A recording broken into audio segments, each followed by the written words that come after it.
한글 전용과 행정 능률 향상의 일환책으로 감사원에서는 7배 한글 타자 실습을 지난 2월 16일부터 12월 16일까지 8단계로 나누어 실시하고 있습니다.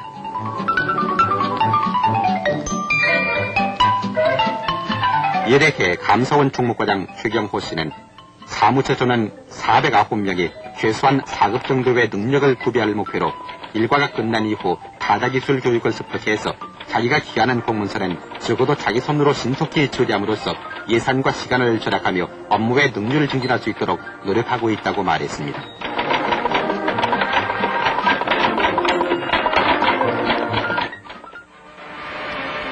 상위 중진국으로 향한 우리들의 노력은 그칠 사이가 없습니다.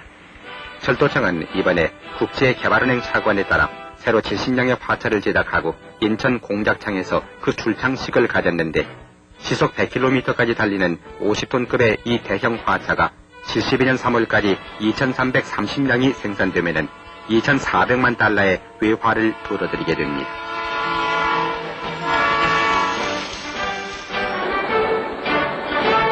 그런가 하면은 제품은 물론 제조시설까지 국내 제작으로 해외 수출하고 있는 업종도 있습니다.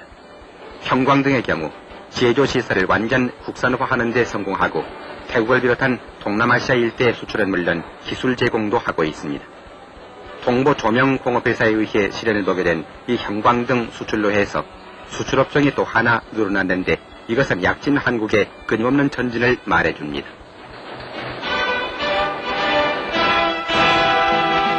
생활 필수품의 하나인 비누도 이제는 홍콩, 태국, 인도네시아, 호주 등 해외 시장에 내놓아 수출 한국의 이름을 떨치고 있습니다.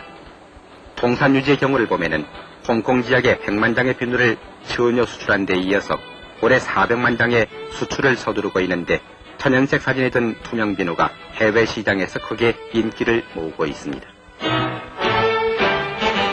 이처럼 여러 분야에서 우리의 노력이 그칠 사이가 없는 한 올해 수출 목표 13억 5천만 달러의 달성은 반드시 이루어지고야 말 것입니다. 중앙공무원교육원에서 이번에는 국내 경제인들에 대한 특별교육을 실시하게 되었는데 이 교육에는 은행 총재 등 경제인 918명이 참가해서 우리나라 경제 발전을 뒷받침할 여러 가지 공부를 했던 것입니다.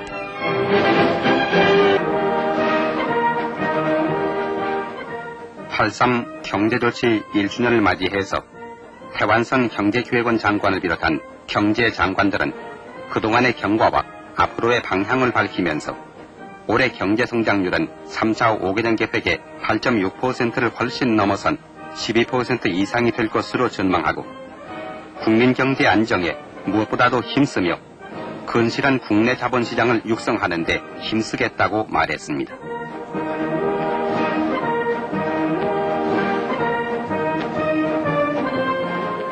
그리고 8.3 조치의 주관점인 물가와 환율을 안정시킨다는 원칙에는 변함이 없다고 말했습니다.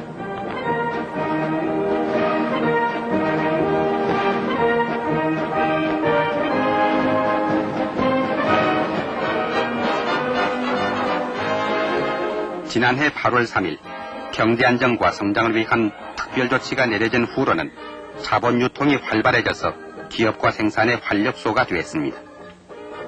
도매물가 인상의 폭이 3% 선으로 묶여지자 저축성 예금이 늘어나서 재생산 부문에 활용되고 있으며 한산했던 시장이 활기를 찾아 경기를 회복했습니다.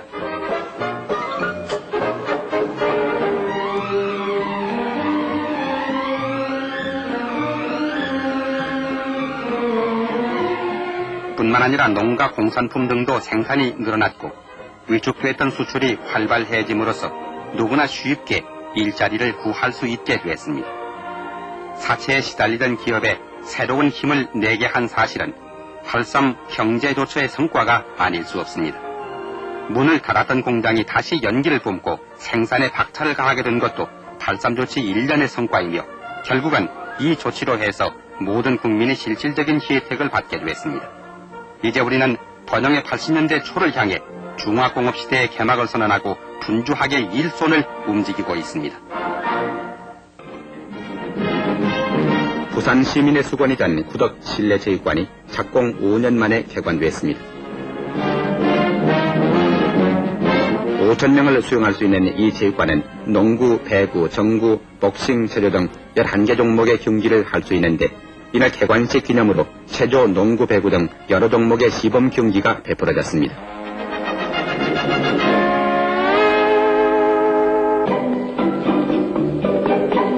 마우하우스 1호 회전이 서울신문회관에서 열렸습니다.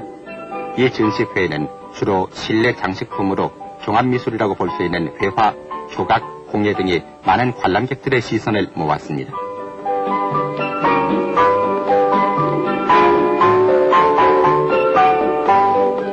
마우하우스 1호 회원들이 틈틈이 그리고 만든 이 작품들은 우리 생활을 보다 아름답도록 꾸며보기 위해 연구한 것으로 생활미술의 많은 문제점을 보였습니다.